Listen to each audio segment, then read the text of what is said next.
Hola a todos, bienvenidos a un nuevo episodio de Inteligencia Creativa. En este especial tenemos a Judith Gallardo, profesora de lingüística, escritora, ha escrito el poemario Claroscuro, Lenguaje Secreto, ¿no? La novela Lenguaje Secreto. Lengua secreta, sí. Lengua Secreta. Es conocida en sus redes como Genios Lectores, una joven talentosa, crítica literaria. Acá en la descripción de este episodio van a tener acceso a su web para que conozcan y a sus redes todo el trabajo que hace Judith desde Barcelona, España. Y tenemos una serie de preguntas, obviamente, porque desde Inteligencia Creativa y este servidor César Ferrer promovemos la lectura, la comprensión lectora y su importancia para un pensamiento crítico y más en el mundo con un mundo con tanta información y tanta IA a la vez, ¿no? La importancia de mantenerse cerca de los procesos lectores. Bienvenida, Judy, a nuestro podcast. Es un placer, César, estar aquí hoy. Mira, Judy, se dice, por acá tengo una pregunta que tenía hace días. Se dice que leer da poderes, ¿no? Que da superpoderes. ¿Cuáles crees que son los superpoderes más importantes que la lectura despierta en las personas, pero especialmente en los niños? Pues mira, uno de ellos es la creatividad, ¿no? Que tú de eso sabes mucho. Eh, bueno, pues básicamente porque la literatura tiene como el gran poder de hacerte pensar, ¿no? O imaginar cosas que no existen o que existen en otras formas, ¿no? Porque al final incluso la fantasía que es inventada de alguna manera también nos hace reflexionar sobre cosas que existen, pero pues a partir de elementos que en teoría no. Otra sería la capacidad crítica, que creo que hoy en día hace muchísima falta porque estamos pues rodeados de, pues, ¿no? de inteligencia artificial, de tecnología, de muchísima información que nos va llegando, ¿no? Y la sobreinformación es muy valiosa y es muy positiva, pero también cuando no tenemos esa capacidad crítica, pues podemos acabar, ¿no? reproduciendo cosas que no tienen mucho sentido, ¿no? Judith, Quizá esas dos serían las más. Dime, perdona. no, no, tranquila, esta es tu casa también. Mira, a un padre, a una madre, en fin, a la familia, ¿qué le recomiendas principalmente tú para que su niño, o los pequeños, o los peques, como le dices tú, desde gestores, introducirlos en el mundo de la lectura? En un mundo con tanta tablet, con tantos videojuegos y tanta información, ¿cómo ese padre, esa madre, qué recomendación le darías tú para que iniciara en el mundo de la literatura infantil? ¿A través de qué? ¿Cómo estimularlo? Muchas veces creo que es que los adultos, sin querer, pecamos un poco de hipocresía, ¿no? Y muchos de nosotros decimos, es que el niño no lee nada, ¿no? Y nosotros, ¿cuánto leemos? ¿No? Quiero decir, en España no somos, por ejemplo, no sé, ¿no? Allí cómo de lectores sois, pero en España no es un país muy lector en general. Los adultos tampoco leen mucho. Entonces, el hecho de que nosotros no leamos, ¿no? Si el niño no nos ve con un libro en la mano o no hay libros en casa, o no es una cuestión tampoco económica, porque vale, hay quien dice, no, es que claro, libros en casa son caros, los libros. Hay bibliotecas, es decir, vivimos en un lugar en el que acceder a libros de forma gratuita es súper fácil.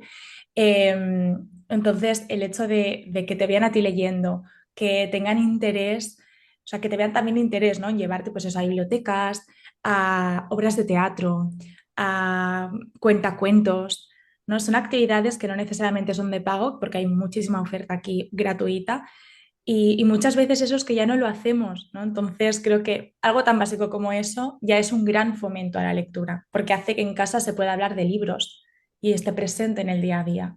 Tú sabes que hay estamos en el año 2025, en el momento que estamos, el 2025, transmitiendo este podcast.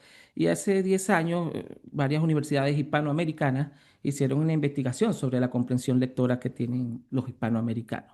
Y estamos hablando, hace 10 años, era el 2015, y se hablaba que el hispano hablante, parlante, tenía entre 60% tenía un 60% de comprensión lectora, es decir, que había un 40% que estaba ahí en juego.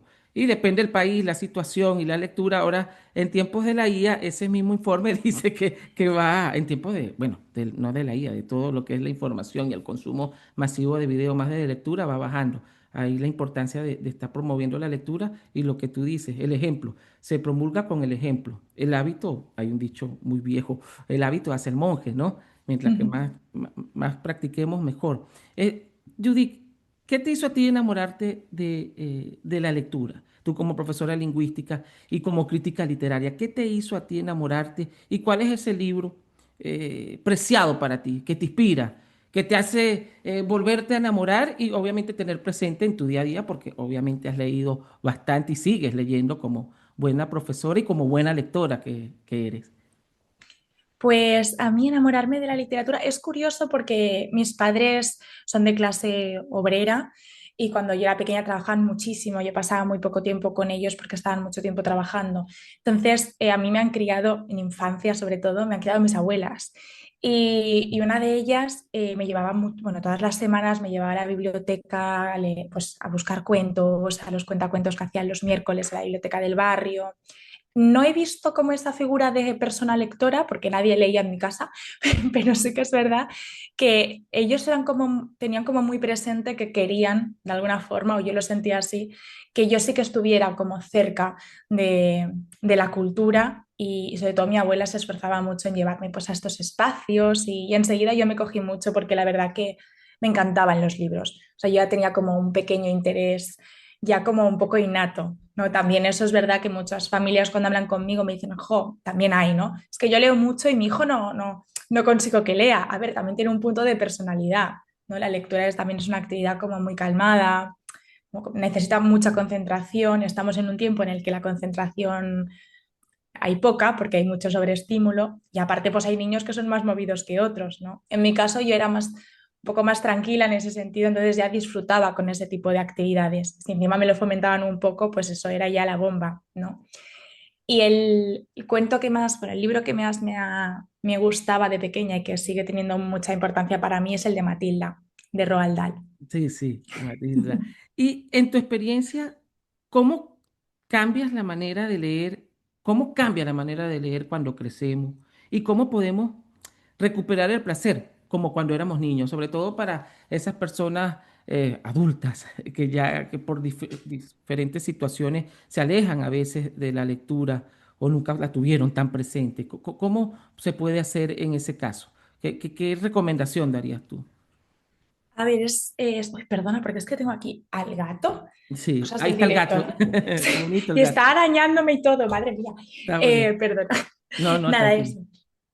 eso. A ver, el tema de los adultos es que creo que tenemos, bueno, al menos en España, es que no sé muy bien la situación en la que estáis por allí, pero el trabajo ocupa muchísimo tiempo, quiero decir, Sí, realmente el tiempo libre es un bien muy escaso para la mayoría de personas que viven aquí.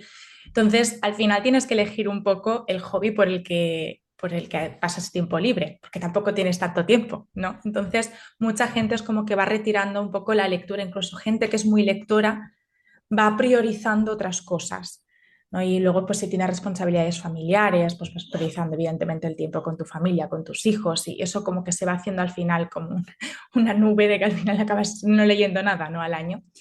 Creo que al final lo importante no es que se lea tanto, no es tanta la cantidad, sino esa sí, rutina que tú tengas para leer. Es decir, es muy difícil. El otro día estaba leyendo un libro de sociologías de la educación sí. que se llama El arte de educar a estúpidos. Y Está sí, bueno eso. El arte de es, educar estúpido. Lo buscan ya. sí, Me sí, gustó sí, el título. es muy interesante. Es una editorial así chiquitina de aquí de España y bueno, el sociólogo básicamente una de las cosas que decía era que el hábito es tan importante, que es muy difícil salir de un hábito, ¿no? Y que en el momento en el que tú ya has creado un hábito tan fuerte, es raro que te descuelgues de él. El problema Sí, muchas veces es que hay muy poca gente que en la infancia o en la adolescencia tenga el hábito de leer. Hay gente que a la que le gusta mucho leer de niña, pero sí. tampoco tiene el hábito de leer por las noches o de leer en el transporte público, ¿no? Entonces creo que una recomendación para disfrutar de los libros realmente sería tener ese hábito, no descolgarte nunca de él, ¿no? O sea, si realmente lo tienes desde siempre o lo empiezas a fomentar, porque Ahora, hay hábitos que se fomentan de adulto, como el claro, deporte. y siempre hay que estar desaprendiendo, aprendiendo y reaprendiendo constantemente, porque Ujú, somos seres que podemos irnos, que nos educamos desde que nacemos hasta que ya no estamos en este ujú. plano físico. Ahora, para meterte en camisa de once varas, leer a través de pantallas como tablet o el Kindle o leer a través de papel. Si eres niño o adolescente, tú que estás en el área de la secundaria, ¿cómo manejas esa situación con los jóvenes? A ver, yo recomiendo siempre, al menos en infancia y adolescencia, es que se lea en papel. Primero porque, bueno, en el aula, sobre todo en adolescencia, leer en la tablet, ¿no? Aquí en España casi todos los alumnos llevan la tablet en el colegio, o sea, tienen Sí. la tablet como un elemento más en la mochila, digamos, para trabajar ahí, utilizamos Classroom y cosas así. Yo lo utilizo poquísimo, muy, muy poco, porque yo soy la profesora de lengua y literatura. Lo utilizo súper poco porque creo que, primero, que se despistan muchísimo, porque la tablet tiene muchísimos estímulos y son adolescentes, y enseguida te salta una notificación del correo electrónico y tienes que mirarla, y de repente empiezan a salir, ¿no? Al final, no sé, creo que es una herramienta un poco peligrosa en ese sentido. Y aún así, aparte de todo este sobreestímulo, el papel, hay muchísimos estudios que dicen que es muchísimo más favorecedor para la comprensión lectora. Hay estudios de María, ¿cómo se llama? María Cuso, que es una neuroeducación, Sí, neuroeducadora, sí. es maestra y ha estudiado másteres de neuroeducación, que habla mucho sobre esto, ¿no? Sobre los estímulos digitales en la lectura y demás, y de cómo realmente la comprensión lectora es muchísimo más eficaz en papel. Entonces, por lo menos en la infancia y la adolescencia, que se está fomentando, ¿no? O sea, que se está estableciendo esa comprensión lectora, que están aprendiendo a comprender los textos, siempre recomiendo papel. Luego de Bien. adultos, el ebook no es una mala opción, porque si lees No. mucho es verdad que pesa poco, es Ah, práctico, claro. pero creo que una vez te enganchas al papel, es muy Sí. difícil salir de él, Sí. creo. Y tiene ese arte y esa magia de el olor, de subrayar. Sí, de Claro, anotar. obviamente, cuando por el trajín de nuestras vidas, a veces es difícil cargar los libros de la biblioteca, si uno anda viajando, saliendo y en el ebook lo carga. Pero lo que tú dices, obviamente va en concordancia con lo que dicen los últimos estudios de la Universidad de Harvard en el área de lingüística, ¿no? La importancia de que el niño y adolescente lea en papel, que esté subrayando, que toque, es vital. La misma doctora Marian Rojas de Tapé, ¿no? Muy divulgadora desde el punto de vista psiquiátrico y desde la neurociencia, habla de lo mismo, no la sobreestimulación de las pantallas en niños y adolescentes, porque es vital en ese periodo de desarrollo, de adquisición del desarrollo cognitivo del lenguaje y de la literatura. Antes de entrar a que nos hables un poquito de tu obra, porque quiero escuchar de la obra de Genios Lectores. Sal Khan, el creador de Khan Academy, y Mark Zuckerberg y muchos otros grandes expertos en el área de la tecnología, siempre dicen más o menos lo mismo. En estos días le han hecho, o siempre le hacen entrevistas a estos hombres, y ellos dicen que el que lee mejor, el que se comunica, el que lee, sabe comprender y se comunica mejor, sabe entender, va a obtener mejores respuestas a la inteligencia artificial. Entonces ponía un ejemplo, si Fyodor Dostoyevsky, el gran Fyodor Dostoyevsky, o vamos a poner Mario Vargas Llosa, o vamos a poner cualquier autor que ustedes quieran, le hiciera una pregunta a la inteligencia artificial, un prompt, que es una indicación para responderle cualquier cosa, para preguntar cualquier cosa, la pregunta que harían ellos sería mil veces mejor que la del promedio, ¿no? Por la manera como escribían, por lo genio que era. Entonces, ellos dicen, si en este mundo, con toda la información, te cuesta leer, te cuesta comprender, difícilmente vas a saber manejar, vas a tener buena respuesta a la IA. La IA te va a usar a ti, tú no a la IA, ¿no? Por eso es la diferencia cuando colocamos a 20 personas, decían ellos, hicieron un estudio de esto, 30, 50 personas, hicieron la misma pregunta. Sí, la IA le respondió automáticamente más o menos igual, cambió sinónimo, pero aquel que hizo una estructura de coherencia, de gramática, con un pensamiento innato que tenía por su cultura, fue una respuesta bárbara, ¿no? El nivel fue 20 veces mejor. Entonces vemos cómo lo importante es que a pesar que haya tanta tecnología, tanta IA, la lectura, la comprensión, la forma en cómo preguntemos, cómo escribamos, es vital en un mundo tan competido y eso marca la diferencia también.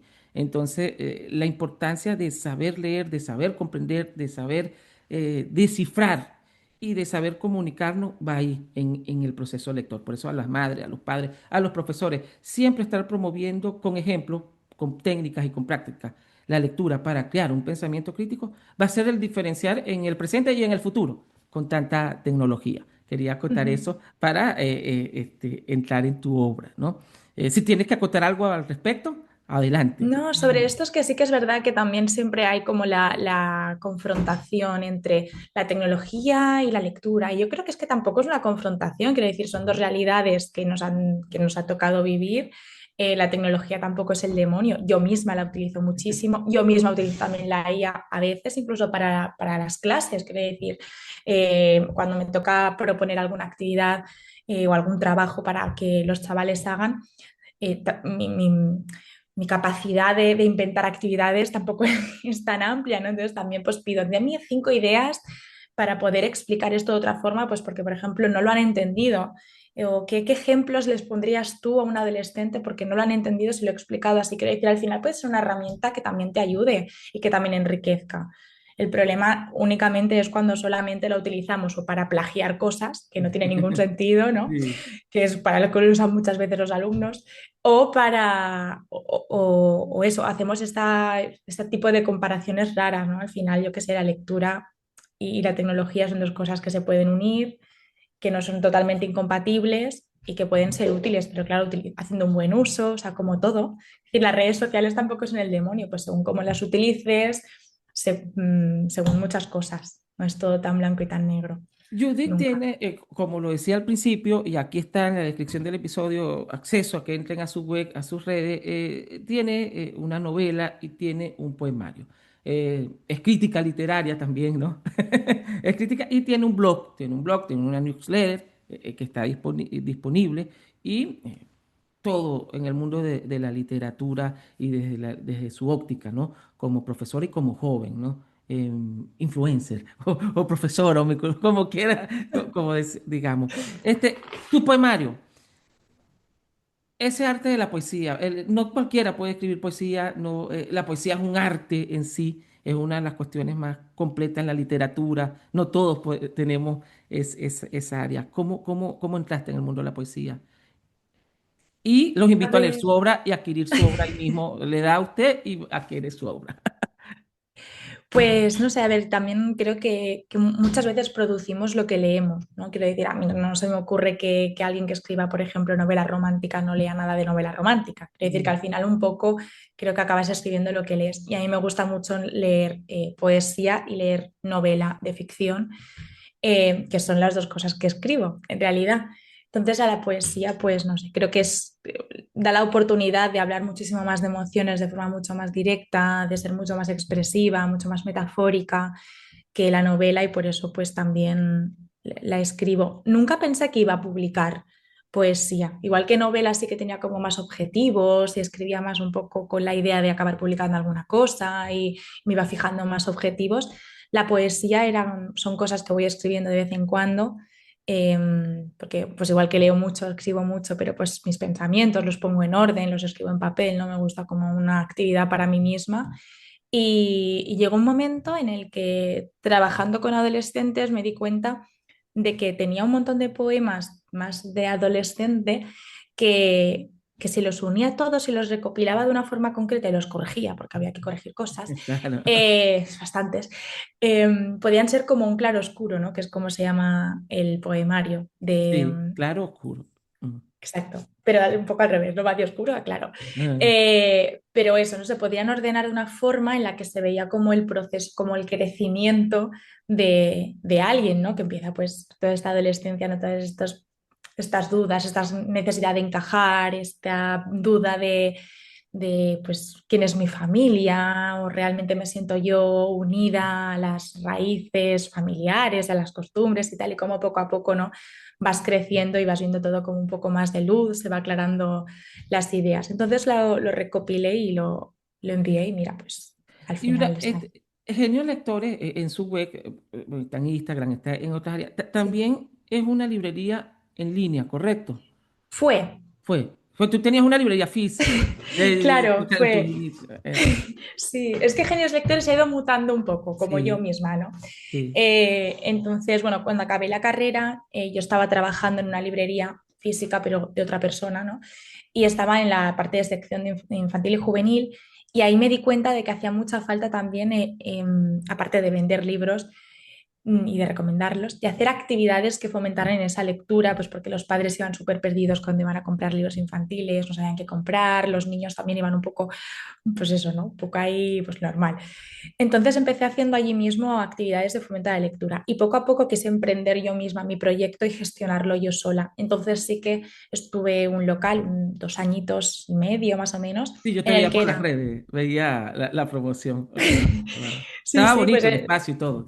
era muy chulo y Sí, la sí. verdad que no, no es que funcionara mal, de hecho, no, la librería iba más o menos bien, el espacio más o menos bien, pero emprender en España es muy difícil si tú ya no tienes, bueno, en España yo creo que en todas partes en En realidad, todas partes. en todas partes.